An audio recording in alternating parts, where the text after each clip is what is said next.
Go to bbc.co.uk/BBC4 to find out more about the Science Fiction Britannia season and to get your very own previews. Now, British sci-fi writers are, it seems, in a class of their own, especially when predicting the future.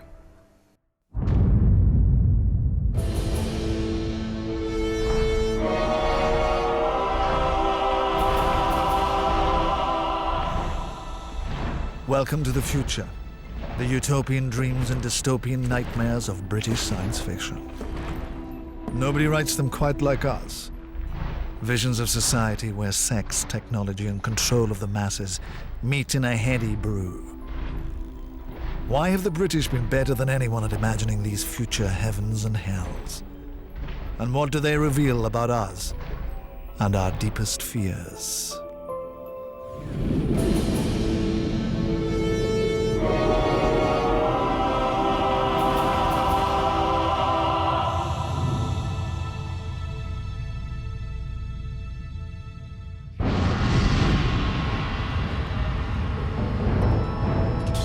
For centuries, British science fiction writers have been busy building future worlds, working out how science will control us.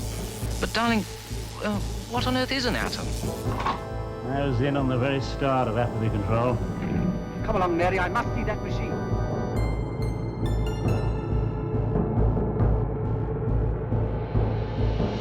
What makes us human, more than anything else, is the ability to imagine an alternative state. And once you say, well, you can imagine an alternative state, then you're going to have utopias. At the heart of these blueprints for society is a universal question. How will we organize the burgeoning population and keep it under control?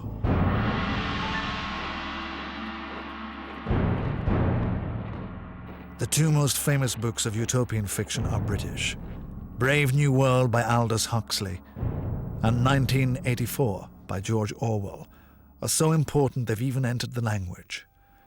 One is a vision of the future full of sex and shopping. The other is a story of oppression and violence. I don't care what you do to her. It's Julia! Julia, not me! Not me! Orwell and Huxley first met here at Eton College in 1917, years before they would write their masterpieces. Orwell was 14 and in his first year at Eton. Huxley was his supply teacher. The first account of utopia available to them, and to any educated Englishman, was appropriately enough set on an island.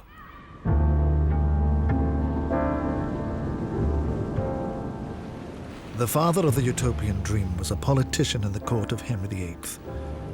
Henry VIII's Chancellor, Thomas More, told the story of a hypothetical society where the inhabitants live an idyllic life on a beautiful, fortified island. Everyone wears the same clothes, everyone has the same working hours, you're not allowed to travel from one city to another, and you don't need to because every city is identically the same. Utopia may be a fantasy island, but its rules and regulations control every moment of life for those who live there.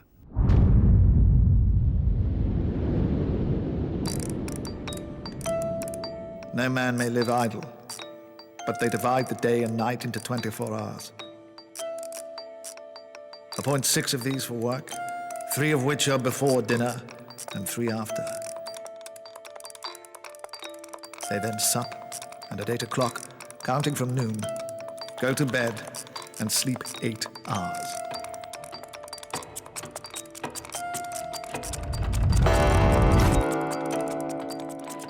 The problem with utopias like More's is that nothing much happens in them. If everybody's good, what do they do for fun, as it were? And they've all had that problem. You know, the visitor to the utopia frequently says, this may be all very well for you, but I'm bored. That's the subtext. Utopias were generally pastoral, celebrating a traditional way of life in a place out of time. Most utopias are very boring to read and also presumably very boring to live in. They essentially seem to involve wearing medieval smocks and basket weaving. Adding science to the mix took these bland visions and turned them into exciting prophecies of the future, Francis Bacon's 17th century utopia, New Atlantis, made some staggering predictions. Skyscrapers, submarines, junk food, and synthetic materials. Science, progress, little doubt that the sky was the limit. By the end of the 19th century, Britons were used to the idea that science had answers for every aspect of human life. Charles Darwin had rewritten the past. British science fiction writers believed they could predict the future.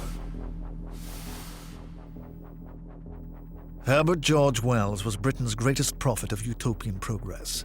He believed that science would actually improve mankind.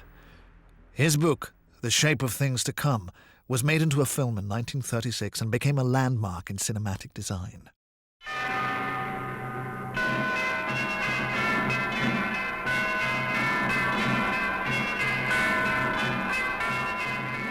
Wells's story predicts the Second World War, which reduces civilization to a pre-industrial rabble.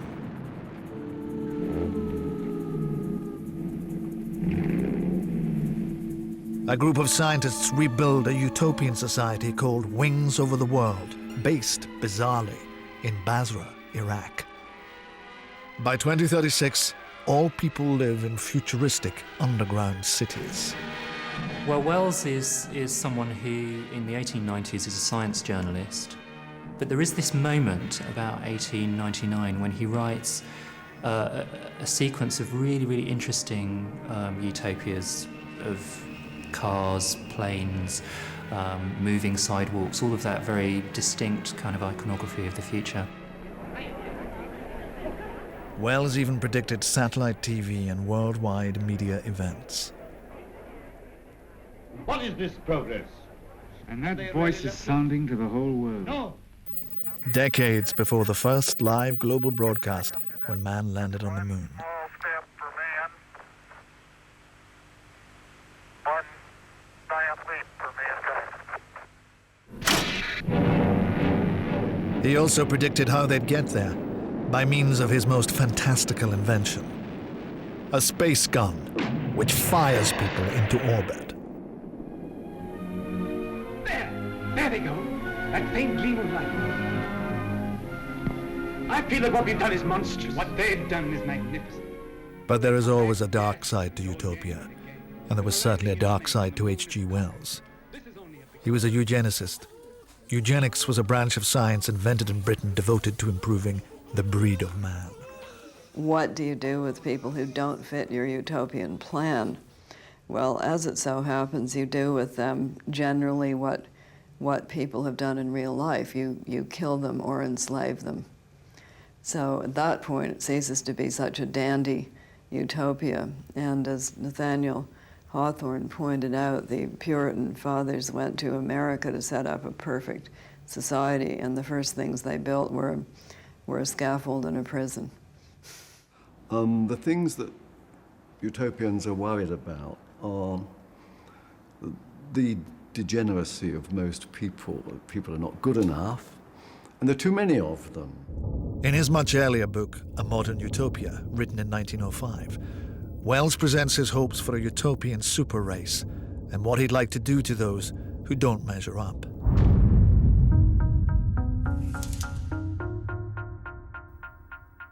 There remain perverse and incompetent persons. There are people of weak character who become drunkards, drug takers, and the like. Then there are persons tainted with certain foul and transmissible diseases. All these people spoil the world for others. They may become parents, and with most of them, there is manifestly nothing to be done but to seclude them from the great body of the population. You must resort to a kind of social surgery.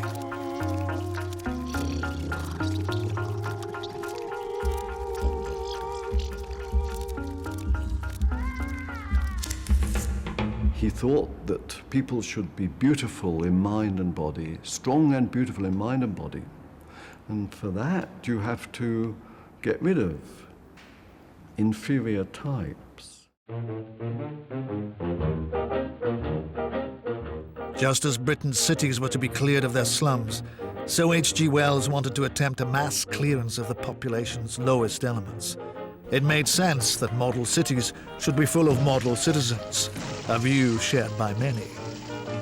We measured the appalling physical effects of slum life, the slow undermining of the Constitution, the dull hopelessness bred by filthy, verminous surroundings. Remember that none of these men knew they were being photographed. In your good world or your bad world, how are you going to arrange people according to their skills and abilities, conversely according to how much you feel they need to be repressed? Wells says, the men of my new republic will have an ideal, and that will make killing worth the while.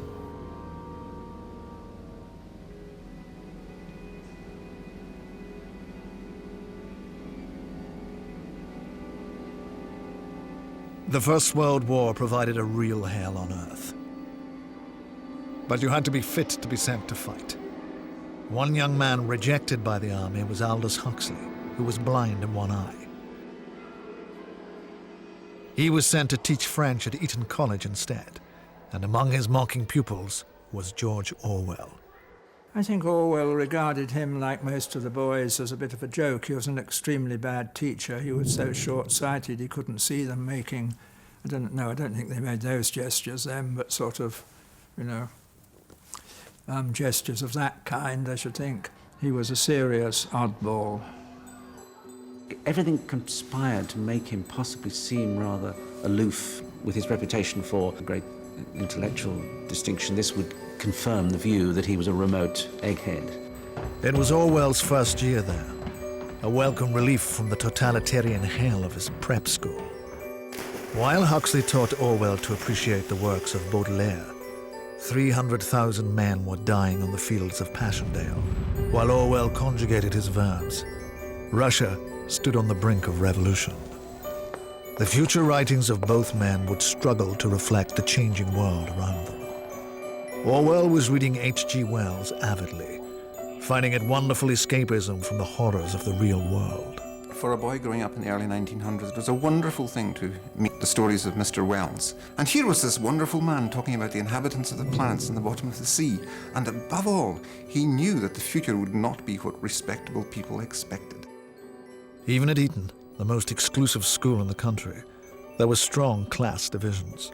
Satirizing class would be a key feature of Orwell's novel 1984. Well, he called himself, with his usual comic accurate irony, a member of the lower upper middle class. That was the upper class without money. So he knew how to tip servants, so he had no tips. He knew how to ride, though they had no horses. He knew how to shoot, but they had no guns. Huxley was reading Wells too, but he hated it. He decided to write an anti-Wellsian work of science fiction. That book would be Brave New World, a catalogue of all the things that this young fogey detested about the modern world.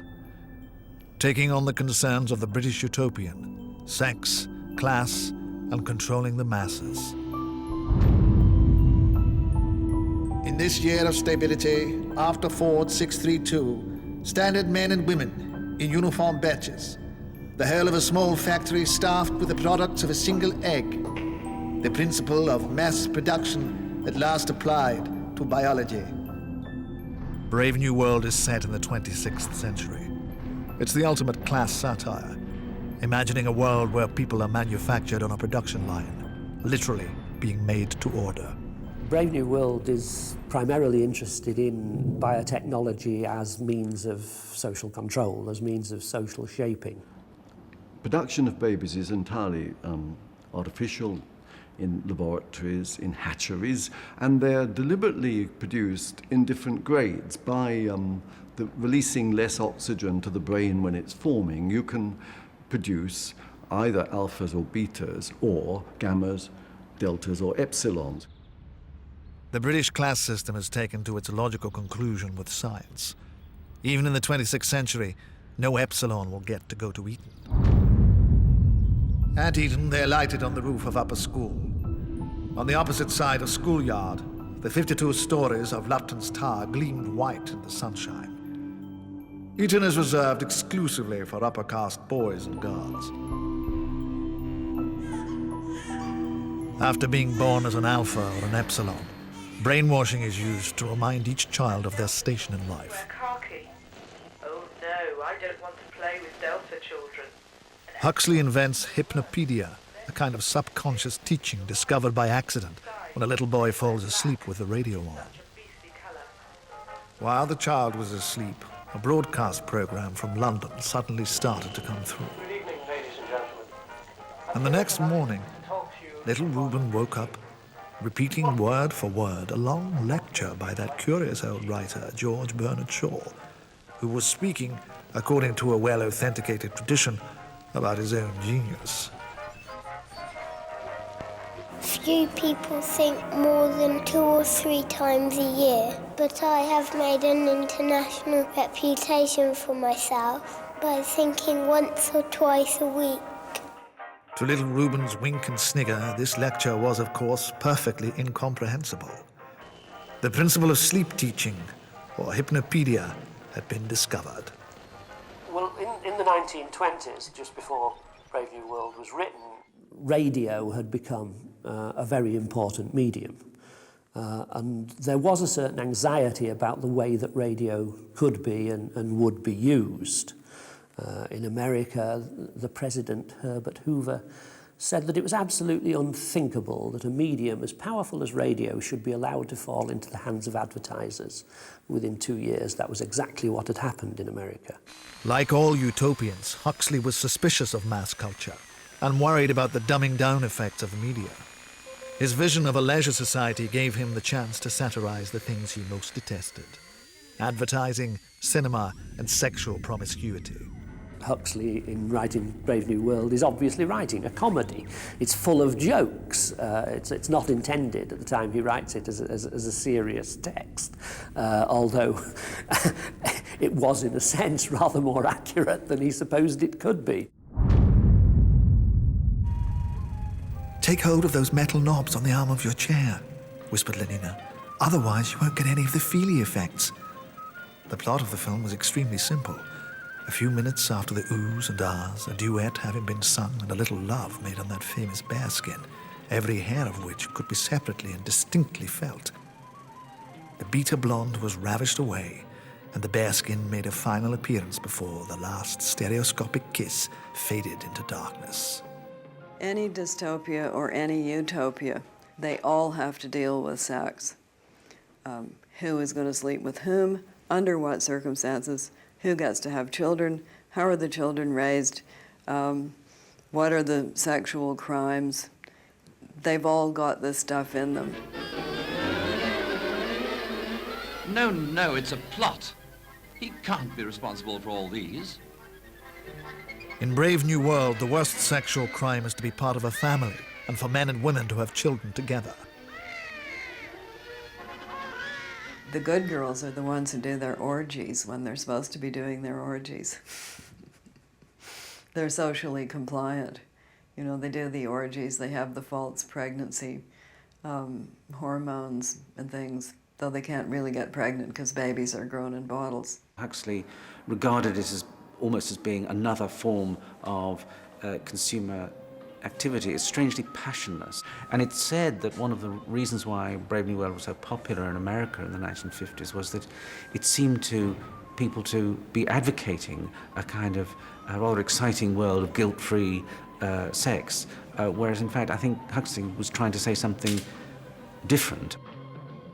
His heady mix of free love and drugs kept people happy, but with a dark side.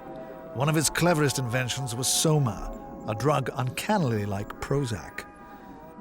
People were, in a phrase that Huxley used throughout the 1930s, he said, "We are being taught to love our slavery." They willingly agreed to be pushed into line. Huxley said that Soma had all the advantages of Christianity and alcohol, none of their defects.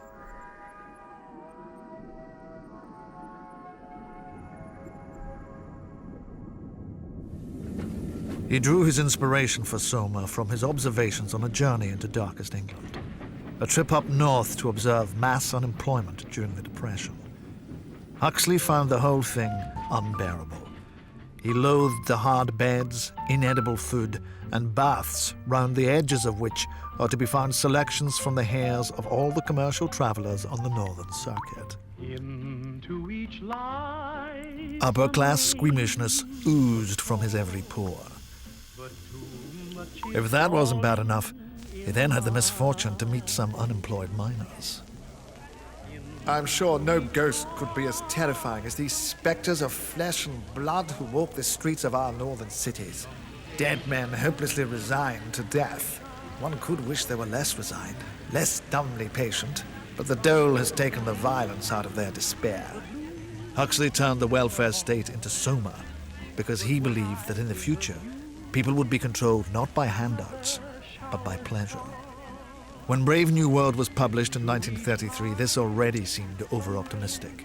Most thought pain was far more likely to be the measure of control. George Orwell summed it up. Brave New World was a good caricature of the hedonistic utopia, the kind of thing that seemed possible and even imminent, but it had no relation to the actual future. What we are moving towards is something more like the Spanish Inquisition, and probably far worse. There were a lot of elements in play, and one of them was the continuing belief that the Union of Soviet Socialist Republics was workers' paradise and that that was the way to go. Then along came Mr. Hitler, who again presented himself as a savior, someone who's going to make everything much better and improve everybody's lot. People believed him too. Well, after those two, it was kind of hard to keep on believing in the possibilities. Just 4 years after the sex and drugs of Brave New World, a new British dystopia appeared. It was Murray Constantine's science fiction classic, Swastika Night. Published in 1937, it immediately caught the eye of George Orwell, who was preparing to write his own bleak vision of the future. In Swastika Night, the Nazis have ruled for 700 years, and Hitler is worshipped as a god. Under his laws, women have been enslaved.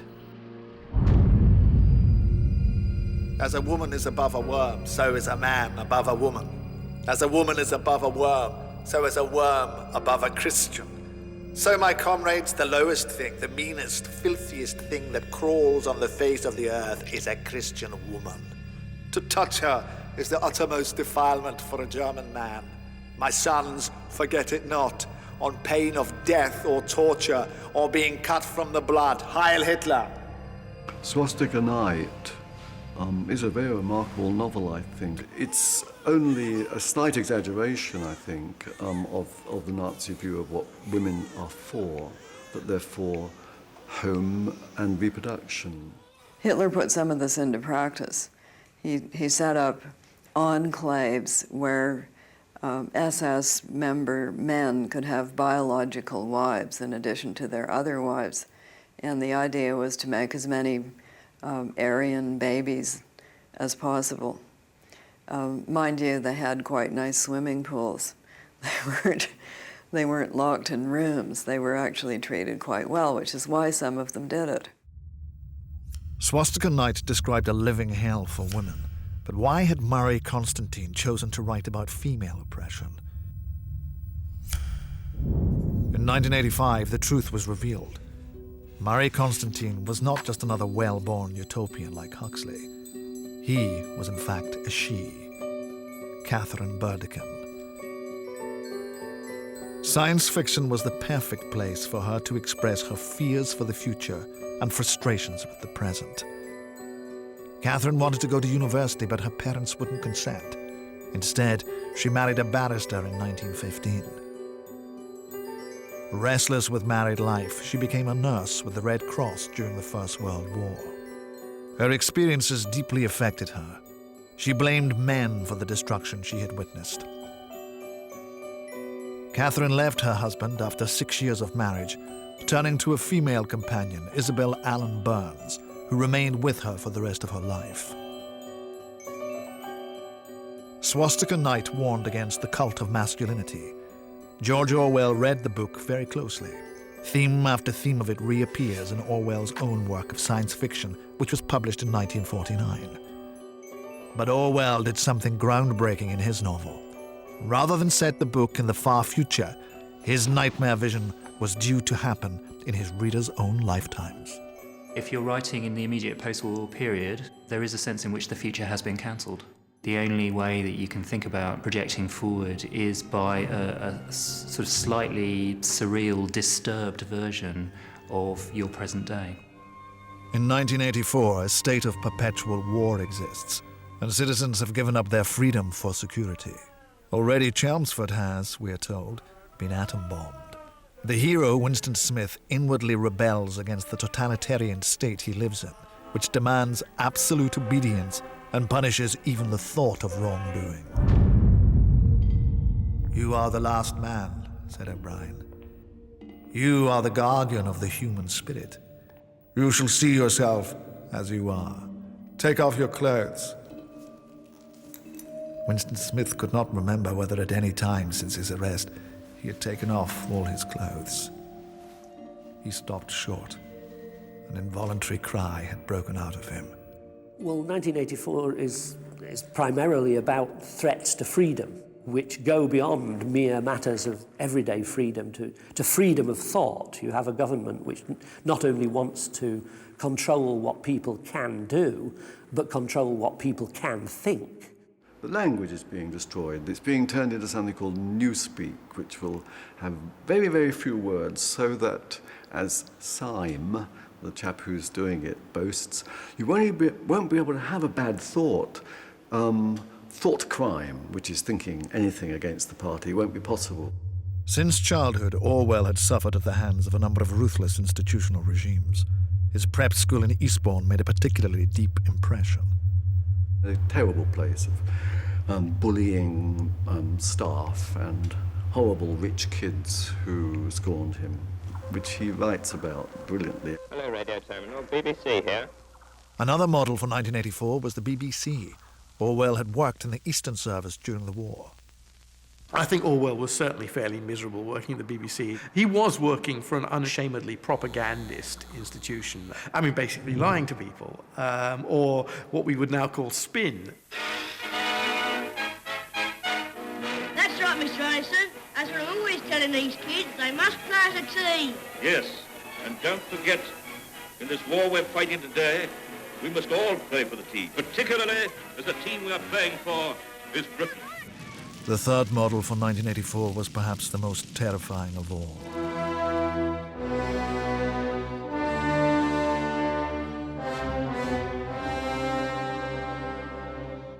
Stalinist Russia.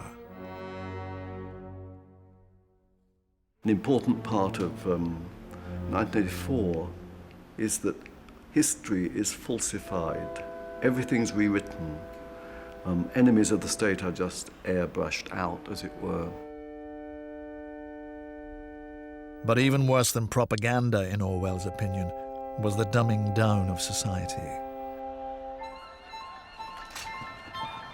Orwell was deeply worried that films, football, beer and gambling were stopping the working classes from having strength of character.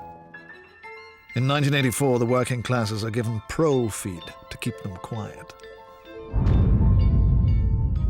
The Ministry of Truth supplied the multifarious needs of the party, but also a whole operation at a lower level for the benefit of the proletariat.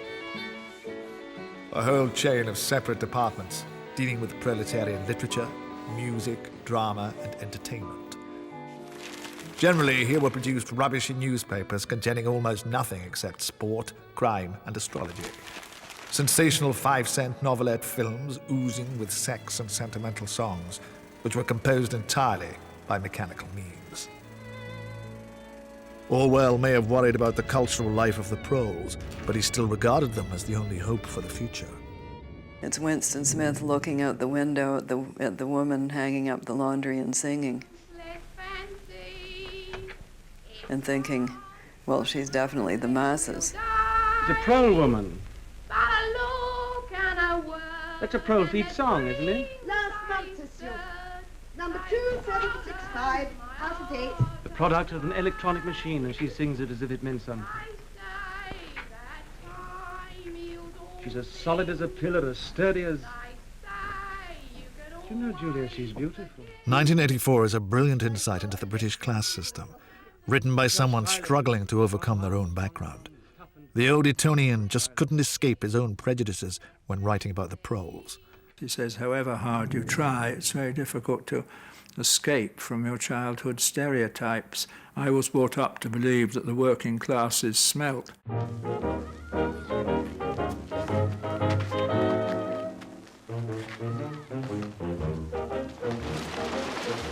The audience for all fiction is basically a middle-class audience, because the working classes in Britain don't, by and large, tend to read.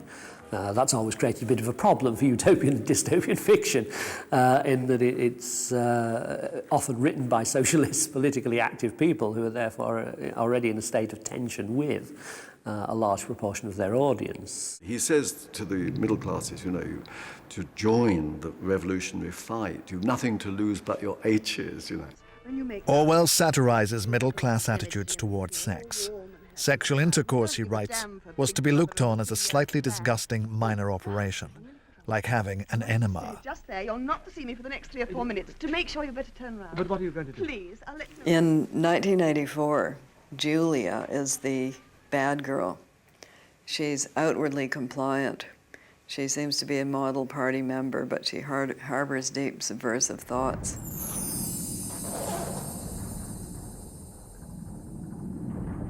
She's very attractive to Winston Smith because she offers real sex. She actually enjoys sex, and not only that, she gets some lipstick somewhere. Very, very, very naughty thing to have done. Your face. Do you like it? Yes. Pro-women use this stuff. I don't know if I put it on right. Sexual relations breed an intimacy and a valuing between people. When you're in love, the person you love is the most important thing. That means the state and the utopia is not the most important thing. So sex is always a danger. The lasting legacy of 1984 as a novel is Big Brother is Watching You, is this idea of what a British totalitarian society might be like. He scrutinized each list of casualties. He even found time to rejoice in accounts of individual acts of heroism by our glorious soldiers. Nothing is private.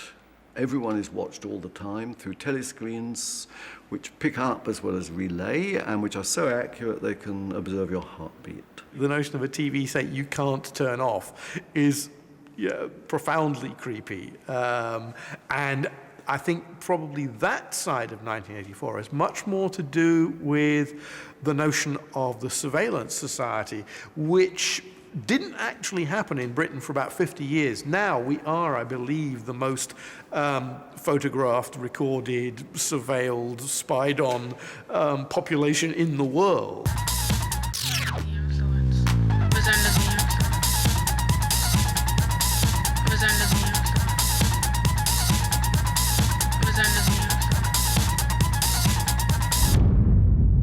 Two gin-soaked tears trickled down the sides of his nose, but it was all right. Everything was all right. The struggle was finished. He'd won the victory over himself. He loved Big Brother. This last passage about loving Big Brother is a deeply ironic passage, because who has Big Brother got? He's just got this drunk. It's not the victory of the state over a already beaten man. It's the worthlessness of power. But certainly as a writer and as a work, 1984 is a particular, I think, is it's a wonderful piece. I mean, and also, of course, that does lead into that whole thing about British SF being, a bit depressing, because it's not the happiest of endings in 1984. I could make it a lot worse actually if I was rewriting it. But. George Orwell sent his old teacher a copy of the book. Aldous Huxley eventually read 1984 and sent him a patronizing letter. How fine the book is, but my own belief is that the ruling oligarchy will find less arduous and wasteful ways of governing, and that these ways will resemble those which I described in Brave New World. Orwell didn't live to find out if his predictions would come true. But within a year of the book appearing, its telescreens had taken over the nation's living rooms. He did foresee a certain way that television was about to be incorporated into everybody's homes. He also foresaw a very long time before it actually happened, the incorporation of television into public spaces. I think 1984 is the first prediction that people would put televisions up in pubs, for instance. There's a certain irony in the fact that Orwell warning about the power of television then becomes the basis of one of the most important early BBC television programmes.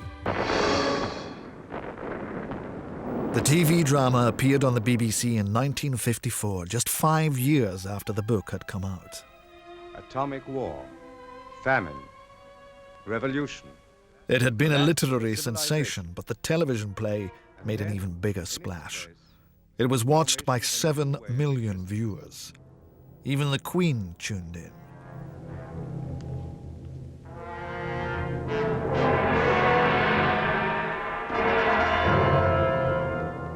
This, in 1984, is London, chief city of Airstrip 1, a province of the state of Oceania. It was at the time that there was a big censorship kerfuffle. The video nasties of the 1950s were American horror comics, Tales from the Crypt, that sort of stuff, which lots of censorious busybodies wanted banned. And people said, you know, why is the BBC putting out a horror comic? Last night's play insulting to people's intelligence. Shocking bad taste on Sunday night. We've all come to the conclusion that the persons responsible for putting on the play are sadists and readers of horror comics. For weeks on Sundays, we have to watch dismal, immoral, and sadistically highbrow plays. Thank God for Wilfred Pickles and the Grove family.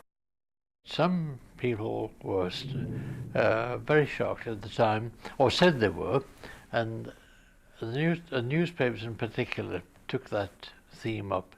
Said, why were we made to see all this upsetting material on our television screens, including rats? The British public seeing rats on their television screen. I mean, at that point you just have to laugh. What did you want me to do? No! By itself, pain is not always enough. This was no laughing matter. 40-year-old Beryl Mervyn died of a heart attack while watching the play. It was official. TV was so bad for you it could kill you. This fitted perfectly into the nightmare visions of British science fiction writers. Well, there's a strong element in dystopian fiction which assumes that television will be used as a medium of social control, either directly, as in 1984, or indirectly, as in Brave New World and the year of the Sex Olympics.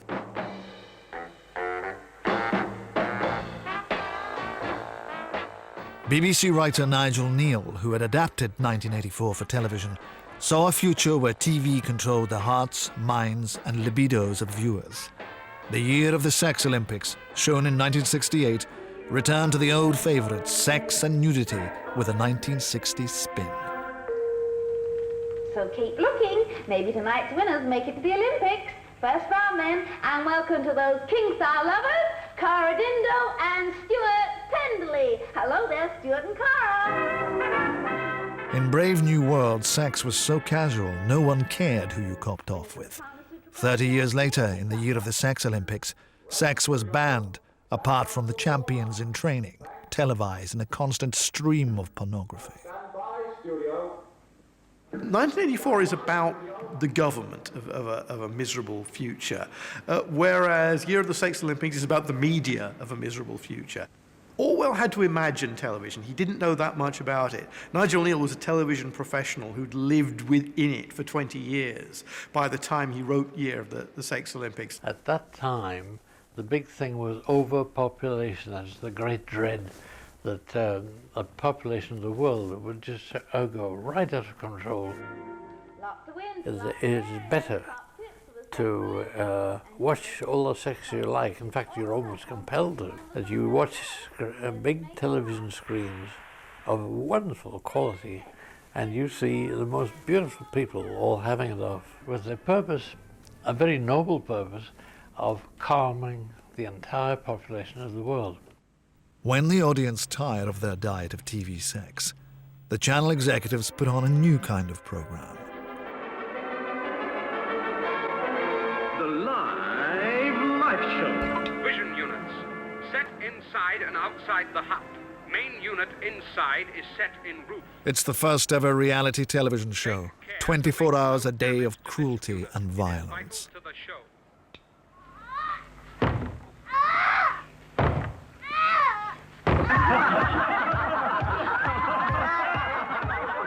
The basic joke is that TV executives will kill for ratings.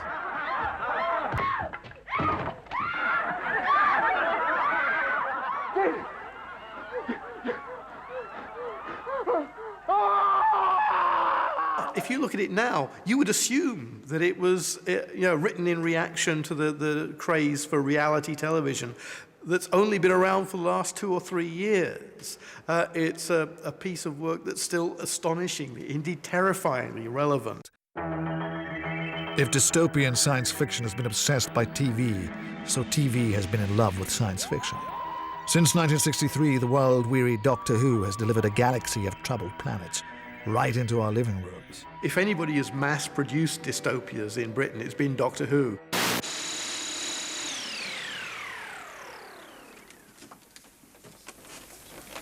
What a way to travel. Invariably, the society that it depicts for whenever the TARDIS lands in the 1970s is some kind of terrible dystopia. There's been a military coup or fascism has taken power. Time to find out the truth.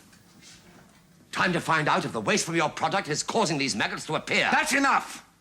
I warn you, Doctor, if you persist in these slanders, I shall have you restrained under the Emergency Powers Act. You have no such right. The necessary authority was brought to me this morning. Quite often, Doctor Who would turn up somewhere and there'd be an external menace. There'd be a monster out there. But there'd also be some petty official who was in his way, stopping him doing anything about the monster. And the point was to sideline the job's worth and get the creature killed. Okay, give me an hour. Give me half an hour. At least give me a chance to talk to the wretched man. You've exactly 32.5 minutes. Right. I suppose the ultimate irony of this came in the 1970s, where we went back to his home planet and found that it was even worse. Yeah, it was like the worst kind of boring, fussy, class-ridden society, and that's why he'd left in the first place. Right outside the capital itself. I'm in trouble now. After you've arrested the personnel, impound the machine. Of course, Castellano.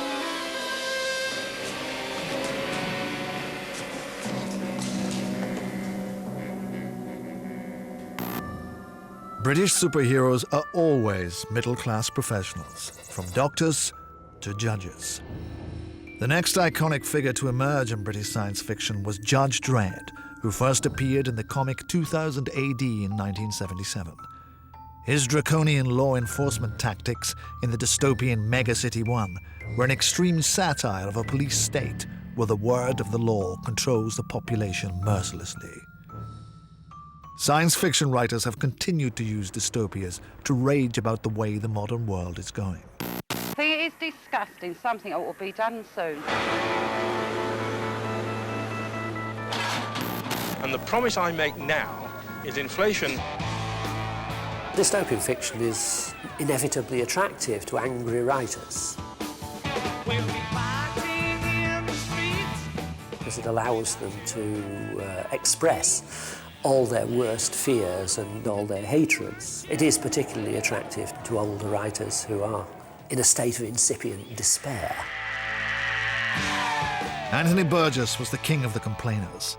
He used science fiction to lambast everything he disliked. Burgess's most famous novel, A Clockwork Orange, is a dystopian nightmare of teenage violence. It is, on one level, a grumpy old git saying they should get their hair cut and they shouldn't play their records so loud. But on another level, it's a work of imaginative projection, in that it does get into the mind of a juvenile delinquent, of a young tearaway. In fact, Burgess had very personal reasons for wanting to examine the mind of a teenage criminal. He had been horrified to witness the mods and rockers fighting on Brighton Beach in the 60s, but his brush with violence went even deeper. His wife had been attacked by American GIs during the war. Burgess wanted to write a book from the point of view of her attackers. In A Clockwork Orange, teenage delinquent Alex is rehabilitated after a life of vicious crime. Burgess invents the Ludovico method, a sort of aversion therapy which uses drugs and televised violence as tools of reform. Nobody watches television in A Clockwork Orange unless they're strapped to a chair and have their eyes held open, which is quite an interesting vision of the future. By my brothers, one vish I did not like, though, was when they put like clips on the skin of my forehead, so that my top glass lids were pulled up and up and up, and I could not shut my glazies. I tried to smack and said, "This must be a real horror show film if you are so keen on my videoing it." And one of the white coat vecs said, smacking, "Horror show is right, friend. A real show of horrors." A Clockwork Orange, you could argue, is about generational anxiety, about a sense in which language is shifting, and he was someone who was very invested in the literary language. He saw himself as the heir to James Joyce. Absurdly. Burgess saw himself as the literary successor to George Orwell, too. In the 1970s, he turned his attentions to writing a reply to 1984. He called his book 1985. He set out to prove that Orwell wasn't writing about the future at all. He says that everything described in 1984 was already happening when the book was written. A lot of the things that people now think of as little bits of inventive prophecy were really inventive satires on things that were actually happening at the time. I can remember the streets of London exactly as Orwell described them. Run down and seedy, the lifts kept on failing, everything smelt of stale cabbage. Now, please, come along there. Them stew is soft, them Even the Big Brother posters were borrowed, according to Burgess. The Bennett Correspondence College had widely billboarded a sign saying, "Let me be your big brother," at the time the book was written. Burgess decided to rewrite the novel and give his alternative vision of the 80s. According to him, Britain would be an Islamic country in the stranglehold of the trade unions.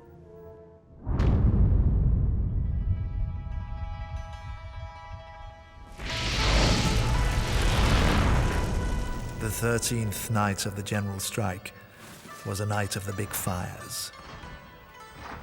Those who believed that these had been started by the sons of the Prophet were disabused by the spectacle of the bright destruction of the tall, thin building in the Strand, devoted to Islamic popular culture. I think Anthony Burgess was asked to write 1985 precisely because he was seen as a prominent modern Orwellian writer. But it is, yes, it's just putting the boot into things that he disapproved of, including trade unions and the hordes of Islam. I can't take Burgess as seriously as he takes himself. I think he just didn't like paying taxes, and sort of didn't like trade unionists as a class. He'd risen out of that. As the year 1984 approached, other responses to the novel appeared. Brazil is a version of the story that pokes fun at the bureaucracy of the totalitarian state. It's a dark vision of drudgery and red tape, where people live in a state of constant fear of an unseen enemy. I think it's kind to say that Brazil's a reworking of 1984. What it is a rip-off of 1984. I mean, it just completely steals everything from 1984 and does it again, perhaps as a nightmare comedy. I'd say they're nearly out of the game. For instance, the world of Brazil is hideously arbitrary as well as cruel. It's also inefficient. The secret police are quite likely to arrest the wrong people, whereas Big Brother is actually frighteningly efficient. He knows Winston's the rebel and he gets him. The mistakes of wrongful arrests, things not quite working, central services, everything always blowing up, and it's never them it's always someone else. There's terrorists around who are doing it. There weren't. It was just bad servicing. So, and I think and also quintessentially British, the class structure. You know, that if you're connected, you can get on. Brazil, like 1984 before it, took inspiration from the propaganda of Stalin's Russia. It was kind of 40s deco-futuristic. You look in the Russian poster books, I mean, we used the colours from those posters and the starkness of them, you know, and quite bizarre qualities of them, you know. But basically they were all posters warning you, just watch your step. Brazil was a film I loved on release, and I loved particularly because of its sort of dirty magical realism, if you like.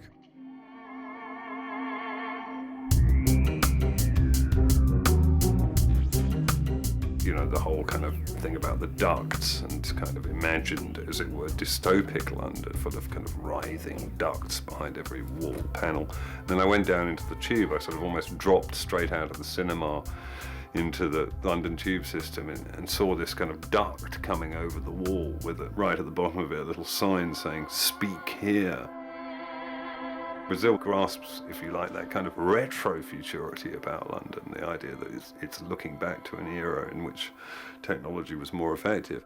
I remember in the film just having to do sheets and sheets and sheets of receipts and documents, and it was Terry was a stickler for getting everyone right. You know, that's not right. That has to be the receipt of the receipt. Sign here, please.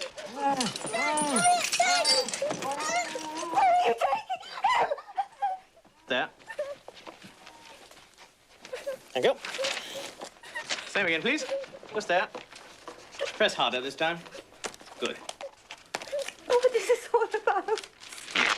That is your receipt for your husband. Thank you. And this is my receipt for your receipt. We would probably create the best possible, oppressive totalitarian state because we have the most small-minded, petty officials imaginable. Nobody likes it when the men from the council come round and tell them what to do. In the British vision of dystopia, petty bureaucracy and brutal torture go hand in hand. Terry Gilliam's Brazil paints a picture of doom and gloom on an epic scale. Amongst the things I admired about Brazil, cut to the chase, one was just the visuals. The visuals and the visual imagination on display in Brazil is just stunning. But it also had the bravery to have a really, really dark ending. I mean, that didn't work in America, so they didn't have that. They changed the ending. But the ending is just spellbinding. I mean, it's a real sort of sucker punch. The way in which Brazil shows the terror of the state is not in the way that it appeared in 1984, which is the secret police apparatus. What it actually draws on is something that was much more contemporary and real, and that was the death squad and the torture chamber, the kind of things that are in fact going on at that very time in Central America. Brazil and 1985 were not the only works of science fiction to tackle Orwell's 1984. Margaret Atwood's The Handmaid's Tale describes a regime of totalitarian hell set in present-day America. My rule for The Handmaid's Tale was that I wasn't going to put anything into it that human societies hadn't already done. So one way or another, all those bits and pieces, I assembled them together in a somewhat different way, but we've done it all. We're capable of every single bit of it. In The Handmaid's Tale, most of the population are infertile. The few women who can have children are enslaved by the state and forced to hide themselves away from the rest of the world with the single mission of producing babies for rich, childless couples.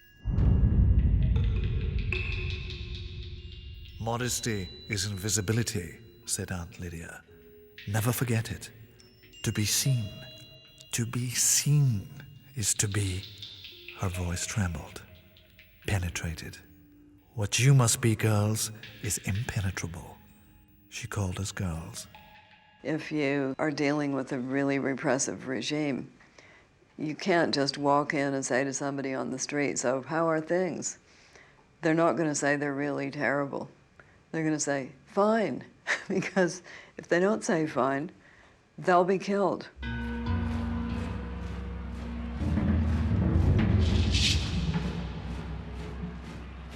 The pendulum always is swinging between extreme license, which is probably about where we are now, the anything goes kind of thing, and extreme repression.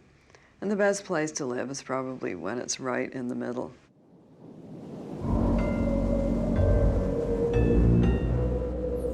Watching from the island shore, we've seen totalitarian regimes come and go. We've worried about Americanization, overpopulation, brainwashing, and even reality television.